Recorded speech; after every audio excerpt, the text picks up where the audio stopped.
చాలా కాలం ముందు సత్యయుగం సమయంలో వర్తమాన కాలంలోని ఉజ్జయిని నగరంగా ప్రసిద్ధిగాంచిన అవంతిక నగరానికి సమీపంలో ఉన్న రత్నమాల్ పర్వతం పైన తృషణ్ అనే అసురుడు తన గుహలో నివసిస్తూ ఉండేవాడు. అతని శక్తి మరియు అతని అధికారము రత్నమాల్ పర్వతం వరకే పరిమితంగా ఉండేది. కానీ అతను తన అధికారాన్ని విస్తరింపజేయాలనుకున్నాడు.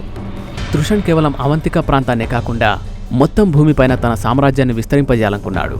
ఒక విస్తారమైన సామ్రాజ్యాన్ని ఏర్పాటు చేయాలనుకున్నాడు. తృషణుడికి శక్తివంతమైన అసురుల కోరికలు ఏ విధంగా ఉంటాయో అతను కూడా అలాగే కోరుకునేవాడు. ప్రపంచాన్ని శాసించాలనుకునేవాడు, ప్రకృతి మొత్తాన్ని ఆస్వాదించాలనుకునేవాడు. కానీ అతను ఈ విషయాన్ని కూడా గుర్తించగలడు, ఏంటంటే మిగతా అసురుల అహంకారంతో ఎలాంటి పరిణామాలను ఎదుర్కొన్నారు అనేది. ఈ కారణంగా అతని కోరిక తీర్చుకోవడానికి ఒక అద్భుతమైన విశిష్టమైన శక్తిని కలిగే ప్రణాళిక సిద్ధం చేసుకున్నాడు.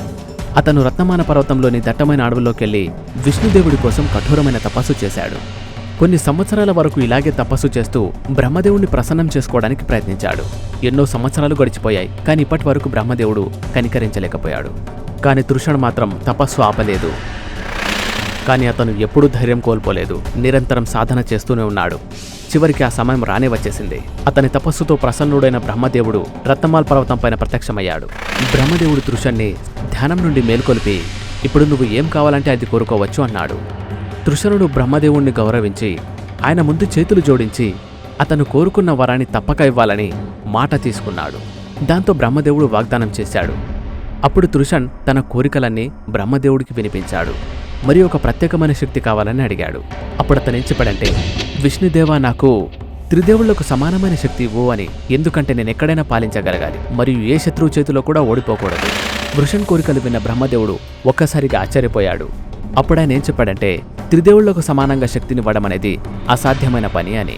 కానీ వృషణ్ మాత్రం బ్రహ్మదేవుడికి ఒక విషయం గుర్తు చేస్తున్నాడు. అతను ఇంతకు ముందే వాగ్దానం చేశాడు కదా అని, ఏమడిగినా ఇస్తాననే విషయాన్ని. వృషణ్ ఒత్తిడి పెంచడంతో బ్రహ్మదేవుడు చిక్కుల్లో పడ్డాడు. ఎందుకంటే ఆయన వాగ్దానం చేశాడు కాబట్టి. ఇప్పుడు ఆయన ఏ నిర్ణయం తీసుకోవాలంటే, దుషణుని కోరిక తీర్చాలా లేక పరిమితమైన శక్తిని ఇవ్వాలా అనేది. బ్రహ్మదేవుడు దుషణుడికి వాగ్దానం ఇచ్చాడు కాబట్టి అతనికి అత్యంత శక్తివంతుడుగా మారే వరాన్నైతే ఇచ్చేస్తాడు. కానీ దాంతోపాటు ఆయన ఒక షరతు కూడా పెట్టాడు. అదేంటంటే ఆయన శక్తులని శివభక్తులకు విరుద్ధంగా వాడకూడదు అని. తృషణ్ ఈ హెచ్చరికని పట్టించుకోకుండా బ్రహ్మదేవుడిచ్చిన సలహాని పాటించకూడదని నిర్ణయించుకున్నాడు. ఆ తర్వాత గట్టిగా నవ్వుతూ ఉన్నాడు. బ్రహ్మదేవుడు చిరునవ్వి నవ్వి రత్నమాల్ పర్వతం నుంచి అదృశ్యమైపోయాడు. ఇక అతను గుహ లోపలికి వెళ్లే కొద్దీ తృషణ్ లోపల శక్తులు మరింత పెరిగిపోతున్నాయి. ఇక తాను సంపాదించిన శక్తులతో అతని గుహని రాజమహల్లా తయారు చేశాడు మరియు సింహాసనాన్ని అధిష్ఠించాడు. తన మాయాశక్తులని ఉపయోగించి నవ్వుతూ ఉన్నాడు మరియు వేల సంఖ్యలో అసురయోధుల్ని తయారు చేస్తున్నాడు. ఈ శక్తివంతమైన సేన సహాయంతో దూషణుడు అవంతిక నగరంతో పాటు దాని చుట్టుపక్కలున్న రాజ్యాలన్నింటినీ ఆక్రమించుకోవడం మొదలుపెట్టాడు. అతను తన అసురులతో కలిసి యుద్ధాలు చేస్తూ రాజుల గుండెల్లో ప్రజల గుండెల్లో భయం పుట్టించాడు. అతను తన శక్తులతో ప్రతి రాజ్యాన్ని ఆధీనంలోకి తీసుకోవడానికి ప్రణాళిక రూపొందించాడు మరియు అతని సేన వేగంగా విస్తరిస్తోంది. దూషణుడు తన అసురసేనతో కలిసి ప్రతి ఒక్కరిని నాశనం చేయడం మొదలుపెట్టాడు. రాజ్యాలన్నిటినీ నిప్పుపెడుతూ నాశనం చేయడం మొదలుపెట్టాడు. కొద్ది కాలంలోనే అతను అవంతిక రాజ్యంతో పాటు చుట్టుపక్కల రాజ్యాలన్నింటినీ ఆక్రమించేశాడు. అతని శక్తిని చూసి రాజ్యాల్లో ఉన్న రాజులు ప్రజలు భయపడ్డారు. కొంతమంది రాజులు అతని ముందు లొంగిపోయారు. కొంతమందేమో వారి ప్రాణాలు కాపాడుకోవడానికి అతని మాట విన్నారు. అతని అరాచకాలు వ్యాపిస్తూ ఉన్నాయి. అందరి నోట అతని పేరే వినిపిస్తోంది. పెరుగుతున్న దూషణుడి శక్తిని చూసి మరియు అతని విస్తరిస్తున్న సామ్రాజ్యాన్ని చూసి పాతాళంలోని అసురులు సైతం అతని శక్తిని చూసి మోకరిల్లిపోయారు. సమయానుసారంగా దూషణుడు మరింత శక్తివంతంగా మారాడు మరియు అతని పేరు వినగానే రాజ్యాల రాజులందరి మనసులో భయం మొదలయ్యేది. యుద్ధరంగంలో అడుగుపెట్టకముందే వారు రాజ్యాల్ని వదిలిపెట్టి పారిపోయేవారు. ఎందుకంటే దూషణుడి పేరు వినగానే వారికి వెన్నులో వణుకు పుట్టేది. ఎవరైనా రాజు లేదా సేనాపతి దూషణుడి మాట వినకపోతే, అతనితో తలపడ్డానికి ప్రయత్నిస్తే అప్పుడు అతను తన దివ్యశక్తుల్ని ఉపయోగించి వారిని ఓడించడమే కాకుండా చాలా కిరాతకంగా చంపేసేవాడు. అతనికున్న శక్తులు మరియు క్రూరత్వం అతన్ని విజయుడిగా తయారుచేశాయి. దూషణుడి యొక్క దారుణాల కారణంగా అతన్ని మొత్తం ప్రపంచంలోనే అతనికి కాల్ అని పేరు వచ్చింది. రోజురోజుకి అతని సామ్రాజ్యం విస్తరిస్తోంది మరియు అతను భూమిపై ప్రతి మూలన తన పట్టు సాధించాడు. అతనిప్పుడు కేవలం రాజులు మరియు మహారాజులే కాకుండా అతను దేవతల్ని మరియు వారి అనుచరుల్ని తన ఆధీనంలో తెచ్చుకోవడానికి ప్రణాళిక రూపొందించాడు. అతని తర్వాత లక్ష్యం ధర్మగురువులు, దేవతలు, మతపరమైన సిద్ధాంతాలను విశ్వసించే పూజారులను లక్ష్యంగా పెట్టుకున్నాడు. ఇక దూషణుడి తర్వాత లక్ష్యం ఇలాంటి శక్తివంతమైన వారిని నాశనం చేయటమే. మరియు పరిపాలనపై పట్టు సాధించి తన నిరంకుశత్వాన్ని కొనసాగించడానికి. తర్వాత దూషణుడు ఏం ఆలోచించాడంటే, స్వర్గలోకంలో కూర్చున్న దేవుళ్ళు మరియు దేవతల్ని భయం పుట్టించడానికి తన సైనికుల్ని పంపించి ఋషులు మునులు పూజారుల్ని చంపేయాలి అని. దాంతో తన సైనికులను ఆదేశించాడు. అన్ని రాజ్యాల్లో పంపించాడు. ప్రతి చోట అరాచకాలతో అందరిలో భయం పుట్టించడానికి అలా చేశాడు. దాంతో క్రూరమైన సైనికులు ప్రతి గ్రామానికి వెళ్లి సాధు సంతువులను బెదిరించారు. వారు ధర్మరక్షకులైన సాధువులతో పాటు సామాన్య జనాల్ని కూడా పీడించడం మొదలుపెట్టారు. ఎవరైనా పూజలు చేస్తే లేదా దేవుడి ధ్యానం చేస్తే గనక వారిని నిర్దాక్షిణ్యంగా చంపేస్తామని హెచ్చరికలు జారీ చేశారు. దూషణుడి అరాచకాలు ఎంతగా పెరిగిపోయాయంటే జనాలు దేవుడి పేరెత్తడానికే భయపడుతూ ఉన్నారు. ధర్మం పట్ల జరుగుతున్న ఈ అరాచకం వల్ల అందరిలో భయం మొదలైంది. అతని క్రూరత్వం ఎంతగా పెరిగిపోయిందంటే అతని ఆజ్ఞని ఉల్లంఘించే ధైర్యం ఎవ్వరిలో లేదు. అతని శక్తులకి, అతని అరాచకాలకి ఎదురు తిరిగేవాళ్లు నిర్దాక్షిణ్యంగా చంపబడేవారు లేదా భయంతో లొంగిపోయేవారు. దూషణుడి యొక్క ఈ అరాచకాలు మెల్లెమెల్లగా మత విశ్వాసాల్ని నాశనం చేస్తూ ఉన్నాయి. అతను ప్రపంచంలో ప్రతి మూలన దేవుడి పూజార్చనలు జరగకుండా చేశాడు. దూషణుడి లోపల పట్టలేనంత పొగరు పెరిగిపోయింది. అతనికి అతని శక్తులపై ఎంతగా విశ్వాసం ఉందంటే అతను అజేయుడిగా భావించేవాడు. అతను తనని ఎవరూ ఓడించలేరని భావించేవాడు. కానీ దూషణుడికి ఈ విషయం తెలియదు. అతని అవంతిక నగరంలోనే 4 భక్త సోదరులు ఉండేవారు.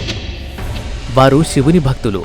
వారి శివునికి ఎంతటి పరమ భక్తులంటే దూషణుడు అన్ని హెచ్చరికలు జారీ చేసిన తర్వాత కూడా వారు శివుని యొక్క పూజార్చనలు మానలేదు. సమయం గడుస్తూ ఉంది. కొన్ని రోజుల తర్వాత దూషణుడి అనుచరులు అతనికి రహస్యకర సమాచారాన్ని అందజేశారు. ఏంటంటే అతని అవంతిక నగరంలోనే 4 బ్రాహ్మణ సోదరులున్నారు. వారు శివభక్తులు అని. వారు దూషణుడు హెచ్చరిక చేసినప్పటికీ అతని మాటల్ని పట్టించుకోలేదు. నిరంతరం పూజార్చనలు చేస్తూ వచ్చారు. ఇది విన్నాక దూషణుడు అగ్గిమీద గుగ్గిలమైపోయాడు. అతని హృదయంలో కోపం రగిలిపోతోంది. కాని అప్పుడే వరం పొందే సమయంలో బ్రహ్మదేవుడిచ్చిన హెచ్చరిక గుర్తుకు వస్తుంది. బ్రహ్మదేవుడేం చెప్పాడంటే, నీకున్న శక్తుల్ని శివభక్తులపై ఉపయోగించకూడదు అని, లేదంటే తీవ్ర పరిణామాలుంటాయని చెప్పాడు. కాని దూషణుడు మాత్రం వెళ్ళి ఆ సోదరుల పూజార్చనలు ఆపేయాలని తన అసురసేనకి ఆదేశాలిచ్చాడు. ఇది స్వయంగా దూషణుడి ఆదేశమని చెప్పమన్నాడు. వెంటనే వారు పూజార్చన ఆపకపోతే, ఒకవేళ భవిష్యత్తులో మళ్లీ గనక చేస్తే దాని పరిణామాలు భయంకరంగా ఉంటాయని చెప్పమన్నాడు. ఇలా ఆదేశాలు జారీ చేశాక దూషణుడి రాక్షస సేన ఆ 4 సోదరుల ముందుకు వచ్చి నిలబడ్డారు. వారి కళ్లల్లో క్రూరత్వం మరియు కోపమున్నాయి. కాని వారు ఆ శివభక్తులతో శాంతియుతంగా మాట్లాడే ప్రయత్నం చేశారు. ఆ రాక్షస సైనికుల్లో నుండి ఒకతను ఇలా చెప్పాడు, ఇక మీరు మీ పూజార్చనలు ఆపేయాలని దూషణుడు ఆదేశమిచ్చాడు. అలాగే హెచ్చరించారు కూడా. ఏంటంటే మీరు ఇలాగే కొనసాగిస్తే దీని పరిణామాలు దారుణంగా ఉంటాయని చెప్పారు. కానీ ఈ హెచ్చరికల్ని విన్నాక కూడా ఆ 4 శివభక్తులపై ఎలాంటి ప్రభావం పడలేదు. పైగా వారు ఆ రాక్షస సేనకి ఇలా హెచ్చరించడానికి మళ్లీ రావద్దని, మళ్లీ వస్తే గనక పరిణామాలు బావుండవని చెప్పారు. వారు చెప్పే ఈ మాటలు విన్నాక రాక్షస సేన ఆశ్చర్యపోయింది.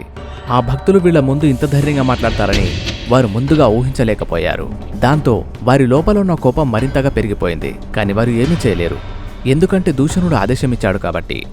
అందుకే వారు గొడవ పెట్టుకోకుండా అక్కడి నుంచి తిరిగి వచ్చేశారు. అప్పుడు ఆ రాక్షసులు ఆ 4 శివభక్తులు చెప్పిన విషయాన్ని దూషణుడికి చెప్పగానే అతని కోపం మరింత పెరిగిపోయింది. అతనికి అవమానంగా అనిపించింది. అప్పుడే అతను ఈ శివభక్తుల్ని శిక్షించాలని నిర్ణయించుకున్నాడు. దూషణుడు తన ఆయుధాన్ని తీసుకుని తన రాక్షస సేనని వెంటబెట్టుకుని ఆ 4 శివభక్తుల్ని చంపడానికి బయలుదేరాడు. అప్పుడే ఆకాశంలో మెరుపులు మెరిశాయి. బ్రహ్మదేవుడు ప్రత్యక్షమయ్యాడు మరియు ఇలా హెచ్చరించాడు, ఒకవేళ నువ్వు ఇలాంటి దుస్సాహసం చేయడానికి పూనుకుంటే నువ్వు ఎన్నడూ ఊహించనంత భయంకరమైన చావు నీకు లభిస్తుంది అని. ఇది విన్నాక దూషణుడు మరియు అతని రాక్షస సేన ఆలోచనలో పడ్డారు. ఇప్పుడింతకి ఏం చేయాలి అని దూషణుడు ఆలోచిస్తున్నాడు. అలా కొద్దిసేపు ఆలోచించాక అతనికి ఆలోచన వచ్చింది. ఏంటంటే విష్ణు భగవానుడు త్రిదేవుళ్లాంటి శక్తి ఇచ్చినప్పుడు నేను భయపడాల్సిన అవసరం లేదు అని. నేనైతే ఇప్పుడు వారికి సమానంగా శక్తివంతుణ్ణి. తన శక్తిని శివుడితో పాటు పోల్చుకున్నాడు మరియు అతను శివుని కంటే ఎన్నో రెట్లు శక్తివంతుడని ఊహించుకున్నాడు. ఈ ఆలోచన వల్ల అతనిలో ఆత్మవిశ్వాసం మరింతగా పెరిగిపోయింది. అప్పుడే దూషణుడు పెద్ద పొరపాటు చేశాడు. అతనికున్న శక్తుల్ని చూసుకున్న పొగరుతో బ్రహ్మదేవుడు చేసిన హెచ్చరికని నిర్లక్ష్యం చేశాడు మరియు ఆ భక్తుల్ని చంపడానికి బయలుదేరాడు. ఇక అక్కడ 4 శివభక్తులు శివుడి యజ్ఞంలో లీనమైపోయారు. వారు శివుడి యొక్క ధ్యానంలో మరియు పూజలో లీనమైపోయారు. అప్పుడే ఒక్కసారిగా దూషణుడు అక్కడికి వస్తాడు. తనకున్న శక్తులు మరియు అహంకారంతో ఆ శివభక్తుల దగ్గరికి వెళ్ళాడు. ఇక వారిని గద్దిస్తూ హెచ్చరిస్తున్నాడు. అప్పుడు ఆ 4 భక్తులు దూషణుడితో శాంతియుతంగా మాట్లాడతారు. ఒక్కడు కూడా ముందుకు వేయకండి, ఇక్కడి నుంచి వెనుదిరిగిపోండి. మేము శివుని భక్తులము, కాబట్టి మా పూజలో ఎలాంటి అవరోధం ఏర్పడినా మేము సహించేది లేదు. ఈ మాటలు వినగానే దూషణుడి యొక్క కోపం కట్టలు తెరుచుకుంటుంది. దాంతో అతని కత్తి తీసి ఆ నలుగురు బ్రాహ్మణ సోదరులపై దాడి చేయడానికి సిద్ధమవుతాడు. మెరుస్తూ ఉన్న అతని ఖడ్గంతో దాడి చేస్తూ ఉండబోతుండగానే ఒక్కసారిగా అతని ముందు భూమిలో కదలికలు ఏర్పడతాయి. భూమి కంపిస్తూ ఉంటుంది. ఒక్కసారిగా భూకంపం వచ్చినట్టుగా అనిపిస్తుంటుంది. అప్పుడే భూమి ఉపరితలం పగిలిపోతుంది. అప్పుడే దూషణుడు దూరంగా వెళ్లి పడిపోతాడు. భూమిని చీల్చుకుంటూ మహాదేవుడు మహాకాళి యొక్క రూపం అనేది భయంకరమైన రూపం ప్రత్యక్షమవుతుంది. ఒక భయంకరమైన గర్జనతో మహాకాళి యొక్క రూపం ప్రత్యక్షమవగానే వాతావరణమంతా కంపిస్తుంది. ఆ శబ్దం వినగానే దూషణుడి శరీరం కంపిస్తుంది. ఇది స్వయాన మహాదేవుడే అని దూషణుడికి అర్థమైపోతుంది. ఆశ్చర్యపోతూ కూడా దూషణుడు తనకున్న శక్తుల్ని వాడుతూ ఉంటాడు. లక్షల సంఖ్యలో అసురుల్ని సృష్టిస్తాడు. ఇక అసురుల లక్ష్యం ఏంటంటే మహాదేవుడిని చుట్టుముట్టి అతన్ని ఓడించడమే. ఇక మహాకాల్ అతివేగంగా తన త్రిశూలాన్ని వాడుతూ అసురుల్ని ఒక్కొక్కటిగా చంపేయడం మొదలుపెట్టాడు. మహాకాల్ చేసే దాడి ఎంత భయంకరంగా ఉందంటే అసురులతో పాటు భూమి కూడా కంపిస్తోంది. తన సేన ఈ విధంగా ఓడిపోవడం చూసి దూషణుడు ఆలోచనలో పడిపోతాడు మరియు భయపడిపోతాడు. కాని అప్పటికే అహంకారంతో దూషణుడి కళ్ళు మూసుకుపోయాయి. అతను తన శక్తులన్నింటినీ ప్రయోగించి మహాకాల్ని చుట్టుముట్టే ప్రయత్నం చేస్తూ ఉన్నాడు. ఇక ఒక్కొక్కటిగా అసురుల్ని సృష్టిస్తూ ఉన్నాడు. అతని నమ్మకం ఏంటంటే బహుశా మహాకాల్ని ఓడించగలను అని. కానీ మహాకాల్ యొక్క భయంకరమైన రూపము మరియు అతని శక్తుల ముందు దూషణుడి ప్రతి ప్రయత్నం విఫలమైంది. మహాకాల్ యొక్క భయంకరమైన రూపాన్ని చూసి దూషణుడి చుట్టుపక్కల ఉన్న అసురులంతా భయంతో వణికిపోతున్నారు. కొంతమంది అసురులు మహాకాల్ యొక్క కోపాన్ని చూసి పారిపోతూ ఉన్నారు. కానీ మహాకాల్ తన భయంకరమైన రూపంతో రాక్షసులందరినీ ఒక్కొక్కటిగా అంతం చేసేశాడు. ఇక కొంతసేపట్లోనే మహాకాల్ దూషణుడి యొక్క ప్రతి సేనని మట్టి కరిపించాడు. అందరూ మహాకాల్కి బలైపోయారు. దూషణుడికి వరంలో వచ్చిన శక్తులు కూడా అయిపోవడానికి వచ్చాయి. కానీ ఇప్పటికీ కూడా దూషణుడిలో అహంకారం అలాగే ఉండిపోయింది. ఈ అహంకారమే దూషణుడికి మహాకాల్తో పోరాడే ప్రోద్బలాన్నిచ్చింది. దూషణుడు తన ఖడ్గాన్ని తిప్పుతూ మహాకాల్పై విరుచుకుపడ్డాడు. అతను దాడి చేసి మహాకాల్ని ఓడించడానికి చాలా ప్రయత్నం చేస్తాడు. కానీ మహాకాల్ మాత్రం ఆ దాడిని తన త్రిశూలంతో ఎదుర్కొంటాడు. మరియు ఒకే దెబ్బతో దూషణుడు చాలా దూరం వెళ్లిపోయి పడిపోయాడు. మరియు మహాకాల్ గాలిలో ఎగిరి భూమిపైకి చేరుకుని దూషణుడిపై పడ్డాడు. మరియు తన భయంకరమైన అగ్నితో అతన్ని కాల్చడం మొదలుపెట్టాడు. కొంత సమయం తర్వాత దూషణుడి శరీరం అంతా బూడిదలా మారడం మొదలైంది. మహాకాల్ ఆ బూడిదని తన శరీరానికి పూసుకున్నాడు. మహాకాల్ యొక్క రూపం శాంతించబడింది మరియు ఆయన తిరిగి మహాదేవ్ రూపంలోకి వచ్చేశాడు. ఆ నలుగురు శివభక్తులు మహాదేవ్ ముందుకు వచ్చారు. మహాదేవుని నమస్కరిస్తూ ఆయన కృతజ్ఞతలు తెలియజేశారు. మహాదేవుణ్ణి శాశ్వతంగా అవంతిక నగరంలో స్థిరపడిపోమని ప్రార్థించడం మొదలుపెట్టారు. వారు మహాదేవ్కి ఇంకో విషయం కూడా చెప్పారు. ఈ నగరంలో శత్రురాజ్యాల ఆక్రమణ మరియు అసురుల వల్ల కలిగే ప్రమాదాలను ఎదుర్కోవడానికి మహాదేవుడి సంరక్షణ అత్యవసరము. మహాదేవుడు తన భక్తుల పట్ల ప్రసన్నుడై వారి ముందు ఒక దివ్య జ్యోతిర్లింగాన్ని సృష్టించాడు. ఆయన దాన్ని అవంతిక నగరంలో స్థాపించాలని ఆదేశమిచ్చాడు.